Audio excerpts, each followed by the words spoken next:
নমস্কার। যুক্তি তর্ক সঙ্গে অর্কই আপনাদের স্বাগত। আপনাদের সঙ্গে আমি অর্কপ্রভ সরকার। এবার বাংলায় বিজেপির টার্গেট 170, মানে 170টা আসন জয়ের লক্ষ্যমাত্রা নিয়ে এগোচ্ছে বিজেপি। পশ্চিমবঙ্গে তো 294টা বিধানসভা আসন, তার মধ্যে 74টা আসনে মুসলমানরা সংখ্যাগরিষ্ঠ, তারাই ভোটের ফলাফল নির্ধারণ করবেন এবং সেই 74টা আসনে বিজেপির প্রার্থীর জয়লাভের সম্ভাবনা নেই বললেও চলে। তবে অঘটন আজও ঘটে। বাকি 25টা আসনে মুসলমান ভোটার 25% আশেপাশে, সেখানে লড়াই জবরদস্ত হবে। আর বাকি 194টা আসনে সনাতনীরা সংখ্যাগরিষ্ঠ। তাহলে 294টা পশ্চিমবঙ্গে আসন হলেও বিজেপি লড়বে আসলে ওই 220টা আসনে। সেই 220টা আসনের মধ্যে ম্যাজিক ফিগার 148 ছোঁয়াটা হচ্ছে তাদের কাছে চ্যালেঞ্জ।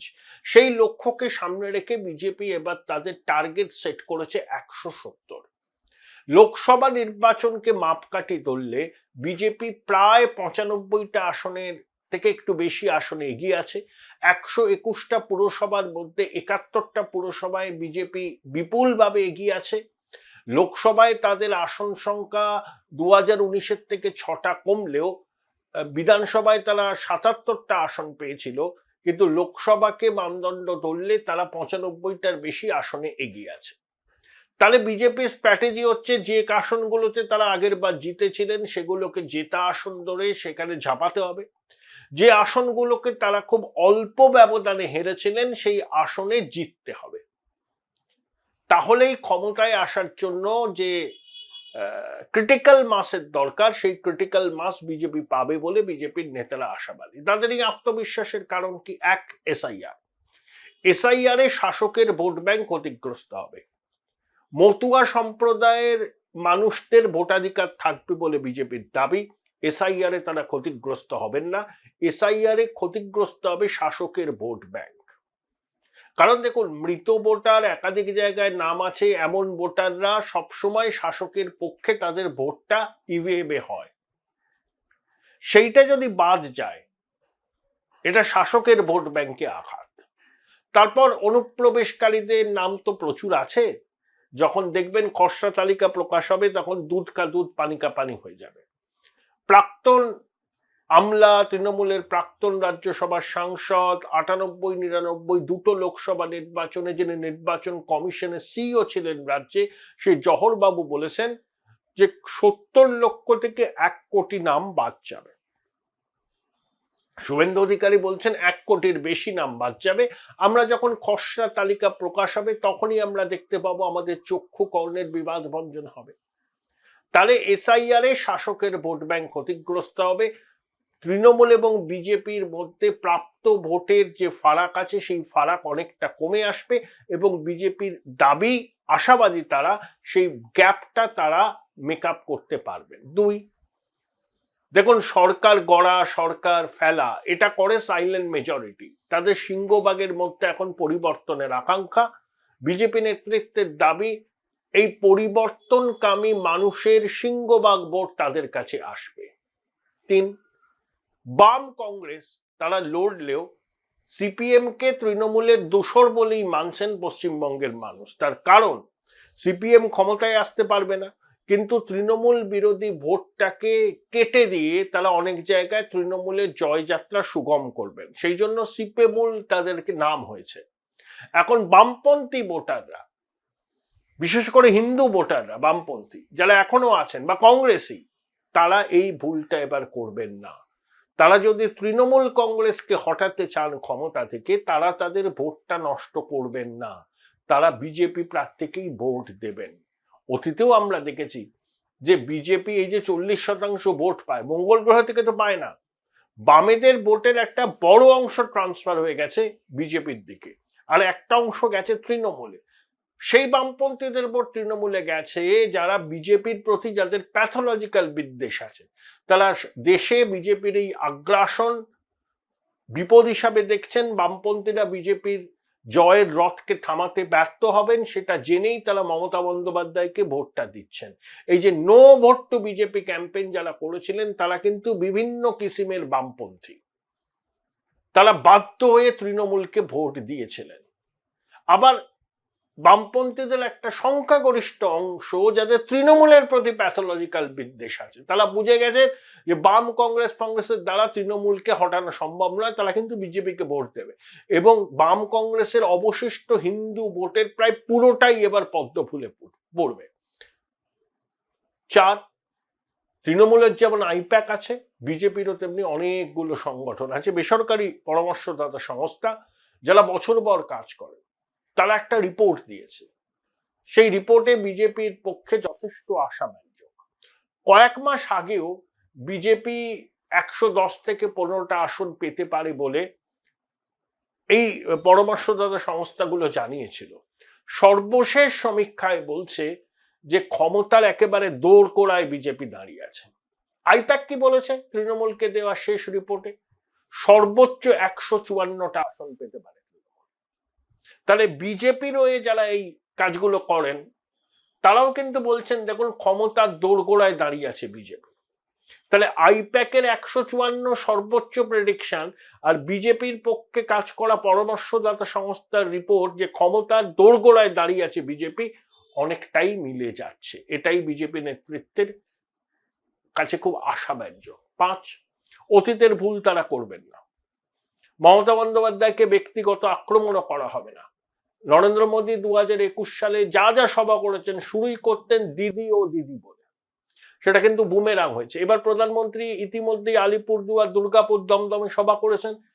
আলিপুরদুয়ারে তৃণমূল সরকারকে বলেছিলেন নির্বাম সরকার, দমদমে এসে স্লোগান ঠিক করে দিলেন আমাদের পাড়া তৃণমূল তারা।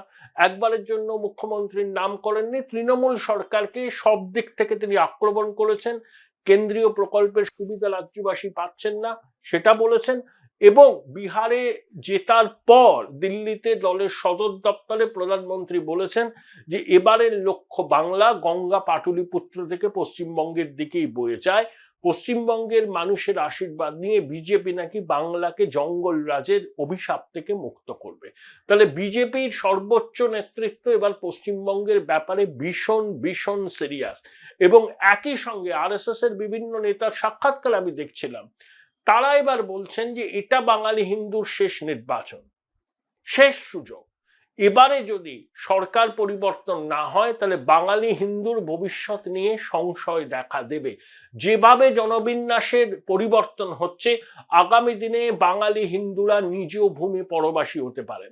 পশ্চিমবঙ্গের সৃষ্টি কিন্তু বাঙালি হিন্দুর জন্য, হোমল্যান্ড তাদের। 1947-এর 20শে জুন পশ্চিমবঙ্গ আইনসভায় বঙ্গভঙ্গ পাশ হয়েছিল। জ্যোতিবাবু, রতনলাল ব্রাহ্ম থেকে শুরু করে ডক্টর শ্যামাপ্রসাদ মুখোপাধ্যায়, বিধানবাবু সবাই সমর্থন করেছিলেন। সমস্ত হিন্দু লেজিসলেচাররা বঙ্গভঙ্গের প্রস্তাবে সায় দিয়েছিলেন। অর্থাৎ বাঙালি হিন্দুর হোমল্যান্ড হচ্ছে পশ্চিমবঙ্গ। সেটা যদি জনবিন্যাস পরিবর্তনের জন্য বাঙালি হিন্দুরাই অস্তিত্বের সংকটে ভোগেন নিজেদের হোমল্যান্ডে, সেটা খুব বিপদের কারণ। আরএসএস এটাই প্রচার করছে যে বাঙালি হিন্দুর শেষ সুযোগ এবারের নির্বাচন। 26-এ পালা বদল না হলে বাঙালি হিন্দুর অস্তিত্ব নিয়ে প্রশ্ন দেখা দেবে পশ্চিমবঙ্গে। এটা কিন্তু অনেকটা কারেন্সি পেয়েছে। এই মুহূর্তে যদি ভোট হয়, হিন্দু ভোটের 100টার মধ্যে ওই 62-63টা ভোট বিজেপি পাবে। লোকসভায় তারা পেয়েছিল 1 বছর 1.5 বছর আগে 100টার মধ্যে 55টা ভোট। তারপরে বাংলাদেশের ঘটনা হয়েছে, পেহেলগাম হয়েছে, দিল্লিতে বিস্ফোরণের ঘটনা ঘটেছে। Join Indian Institute of Hotel Management now. Right choice, right decision. এগুলো হিন্দু ইউনিটিকে আরো বাড়িয়েছে। মমতা বন্দ্যোপাধ্যায় যেমন 100টার মধ্যে 91টা মুসলিম ভোট পেয়েছিলেন 2021-এ, এবারও কিন্তু 100টার মধ্যে 66-67টা হিন্দু ভোটের টার্গেট করছে বিজেপি। সেটা যদি তারা পায় তাহলে তারা ম্যাজিক ফিগারে পৌঁছে যাবে। তাহলে তারা লড়ছে 220টা আসনে, টার্গেট 170, ম্যাজিক ফিগার 148। যে আসনগুলোতে তারা আগের বার জিতেছে সেগুলোর উপর ফোকাস তো থাকবে, এবং যেগুলোতে খুব অল্প ব্যবধানে হেরেছে সেগুলোতেও ফোকাস থাকবে। প্রধানমন্ত্রী বহু সভা করবেন, 3-4টে বিধানসভা কেন্দ্র নিয়ে একটা করে তার সভা হবে। সম্ভাব্য মানে আগের বার খুব অল্প ব্যবধানে হেরেছে সেগুলোতে ফোকাস, সেখানে প্রধানমন্ত্রী যাবেন, অমিত শাহ আসবেন, 5টা রথযাত্রা হবে। বিজেপির 5টা সাংগঠনিক জেলা, উত্তরবঙ্গ, রাঢ়বঙ্গ, নবদ্বীপ, কলকাতা, হাওড়া, হুগলি, মেদিনীপুর, 5টা জায়গা থেকে 5টা রথ বেরোবে। প্রত্যেকটা রথযাত্রার সূচনা করবেন বিজেপির কেন্দ্রীয় নেতা বা মন্ত্রীরা। এই রথযাত্রা যখন শেষ হবে তখন প্রধানমন্ত্রী নরেন্দ্র মোদী জনসভা করবেন। 7ই ডিসেম্বর ব্রিগেডে 5 লক্ষ কণ্ঠে গীতা পাঠ। বাবা রামদেব নাকি আসছেন, 1 লক্ষ মহিলা কলস করে পবিত্র গঙ্গার জল নিয়ে আসবেন। মানে এটা হিন্দু জাগরণের ডাক কিন্তু বাংলা থেকে তুলছে বিজেপি, এবং এটা অনেকটা সফল হয়েছে। এই সরকার তোষণকে শিল্পের পর্যায়ে নিয়ে গেছে। যত তোষণের রাজনীতি করবে তৃণমূল, পাল্টা হিন্দু কনসলিডেশন হবে, এবং সেটাই এবার হয়েছে। এটাই হচ্ছে বিজেপির তুরুপের তাস। এবং তারা এটাও এক্সপেক্ট করছেন যে রাজমহল পাহাড়ের ওপারে যে ভারতবর্ষ, মানে বিহার সীমাঞ্চল, পূর্ণিয়া, কিষানগঞ্জ, আরারিয়া, যেখানে 40% সংখ্যালঘু মুসলমান, সেখানে 24টার মধ্যে 14টা আসন জিতেছে এনডিএ। মহাগঠবন্ধনের ফল খুব খারাপ হয়েছে। মিম জিতেছে 5টা আসন। মিম যে আসনগুলো জিতেছে সেখানে জয়ের ব্যবধান যথেষ্ট ভালো, যথেষ্ট বড়। তাহলে মহাগঠবন্ধন কি বলেছিল? মিম হচ্ছে বিজেপির বি টিম। মহাগঠবন্ধনের সামিল হতে চেয়েছিলেন আসাউদ্দিন ওয়াসি, কিন্তু কংগ্রেস আরজেডি রাজি হয়নি। তাহলে বিজেপির বি টিমকে সীমাঞ্চলের মুসলমানরা ঢেলে সমর্থন করলো, মহাগঠবন্ধনকে সমর্থন করলো না। অর্থাৎ মুসলমানরা বিজেপি বিরোধী একটা ভোট বিহারে করেনি। তাহলে মিম ভোট পেত না। পশ্চিমবঙ্গে মালদা, মুর্শিদাবাদ, উত্তর দিনাজপুরে এই প্রবণতা বজায় থাকবে না, এর কোনো গ্যারান্টি আছে? ইতিমধ্যেই হুমায়ুন কবির হুঙ্কার দিয়েছেন আলাদা দল করে তিনি তৃণমূলকে সিঙ্গেল ডিজিটে নামিয়ে আনবেন। মুর্শিদাবাদ, মালদা, দিনাজপুরে তৃণমূলের হাল খুব খারাপ। সেখানে যদি বাম, কংগ্রেস, আইএসএফ আর হুমায়ুনের নতুন দল নিজেদের মধ্যে আন্ডারস্ট্যান্ডিং করে লড়ে, তৃণমূলের কপালে দুঃখ আছে। তাই আগের বার 100টার মধ্যে 91টা ভোট পেয়েছিল বলে 26এও পাবে এরকম কোনো গ্যারান্টি নেই। আর এসআইআর তো আছে, ক্ষতিগ্রস্ত হবে তৃণমূলের ভোট ব্যাংক। মতুয়াদের ভোটাধিকারের অধিকার থাকবে। দেখুন, মৃত ভোটার, একাধিক জায়গায় নাম আছে এরকম ভোটার, সবসময় শাসকের পক্ষেই তাদের ভোটটা করানো হয়।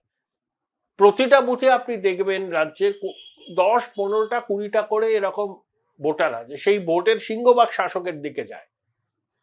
অনেক ক্ষেত্রে যেগুলোতে খুব হাড্ডাহাড্ডি লড়াই, সেখানে তো ফলাফল ওইখানেই নির্ধারিত হয়ে যায়। এবার যদি সেটা বন্ধ হয়, সেটা কিন্তু তৃণমূলের ডিসঅ্যাডভান্টেজ, শাসকের অ্যাডভান্টেজ। অভিষেক বন্দ্যোপাধ্যায় লম্বা চওড়া কথা বলছেন। উনি বৈভাবে রাস পালন করতে, তর্জনী উঁচিয়ে একে দেখে নেব ওকে দেখে নেব বলতে অভ্যস্ত।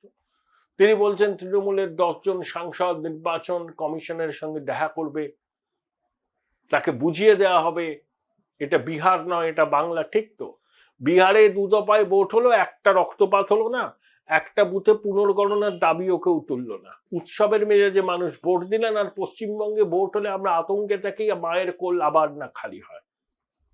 আসলে দিদিমণি ওই আমাদের রাজীবা সিনহার মতো অনুপ্রাণিত গৃহপালিত অফিসারকে কমিশনের সিইও হিসাবে চেয়েছিলেন। সেটা না হওয়ায় মনোজ আগরওয়াল সঠিকভাবে তার সাংবিধানিক দায়িত্ব পালন করছেন, দিদিমণি এটাকে নিতে পারছেন না। তাই তিনি অশনি সংকেত দেখছেন, তাই তিনি পত্রাঘাত করছেন কমিশনকে। কখনো বলছেন এসআইআর স্থগিত করো, কখনো বলছেন কেন বাংলা সেবা কেন্দ্রের অস্থায়ী কর্মীদের দিয়ে কেন ডেটা এন্ট্রি অপারেটরে কাজ হবে না, কেন হাই রাইজের ভোটারদের জন্য সেখানেই বুথ করতে হবে। এগুলো হচ্ছে পায়ের তলায় মাটি সরে যাওয়ার লক্ষণ। এগুলো হচ্ছে লাল বিফোর দ্য স্টর্ম, ঝড়ের আগে যে থমথমে অবস্থা, সেটাই শাসক শিবিরে থমথমে অবস্থা।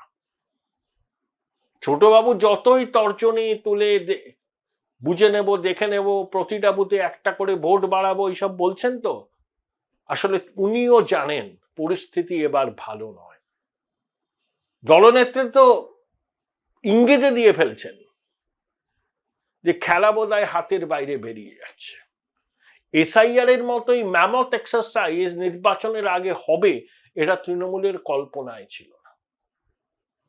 এই যে দিদিমণি, এই প্রতিবেদন যখন দেখবেন তখন তার পদযাত্রা হয়ে গেছে মতুয়া অধ্যুষিত অঞ্চলে। সম্ভবত তিনি ঠাকুর বাড়ি যাচ্ছেন না, সেখানে ওই বিশ্বজিৎ দাসের সঙ্গে মমতাওয়ালা ঠাকুরের দারুণ গোলমাল।